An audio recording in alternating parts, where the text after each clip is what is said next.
Hi, Tina Taylor, still in that sunny state of Florida in the US of A.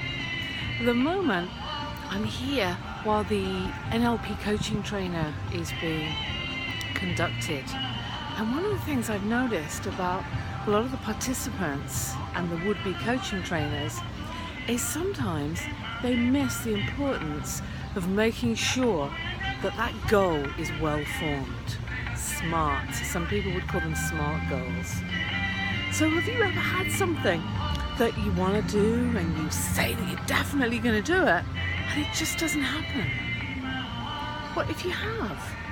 And for the future, for other goals that you want to make, just consider how well formed that goal is. Is it really the right thing for you?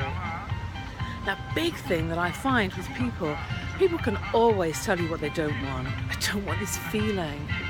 Or sometimes they'll say, I just want to be happy. I just want to be loved.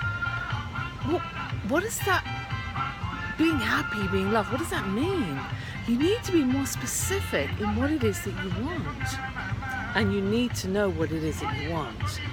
Because it's all very well saying, I just don't want to feel like this, but how would you like to feel instead? So the first thing we think about with a well-formed goal is that it's specific and it's voiced in the positive, that you know where you're going, what you're aiming for. And then the second thing that we take into account is this something that's sustainable by you, the person that wants the goal? Is this something that you can do? Because if your goal depends on input from other people, it can make it just a little bit harder.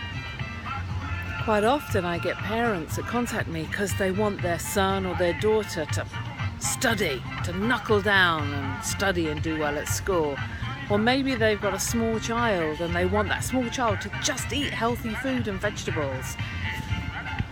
So you have to think about this goal. Is it sustainable by you? Or does it depend on what other people want you to do and what you want other people to do? Another element of it being well formed is, do you have a clear direction in mind? I guess we're going back to being specific. Do you know what you want and where you're going with this? A lot of people will say, well, I really want to be, I want to be happy. And you say, well, what does that mean? And they're thinking, well, and they don't really have anything specific. They can't voice what it is. So have a clear goal in mind. Imagine what it would be like in your head to be doing that goal. And I guess a lot of NLPers, a lot of NELPers would have heard that saying, see what you see, hear what you hear, and feel what you feel. Try it on. Get it clear in your mind exactly what it is that you want through all of those rep systems, all of those senses. And then the other part of this, which is very important, is it good for you? And is it good for those around you? How is that goal going to affect your friends, your family, your business, your career? Many years ago, I had a guy come to see me who was very overweight. He needed to lose something like 200 pounds at least. Now he had diabetes, he had sleep apnea, he had ulcerated legs, he had difficulty moving, and his doctor was worried about his heart. So he came to see me and he began to lose weight, and the weight was dropping off of him at a great rate. He was doing so well.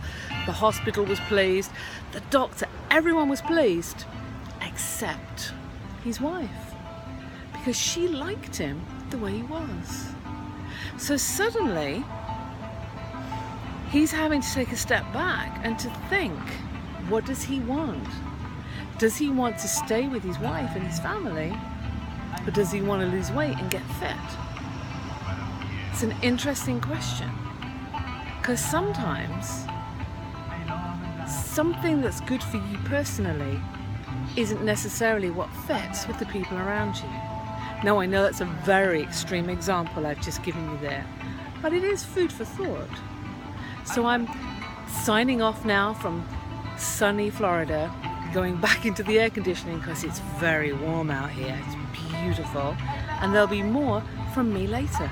Goodbye.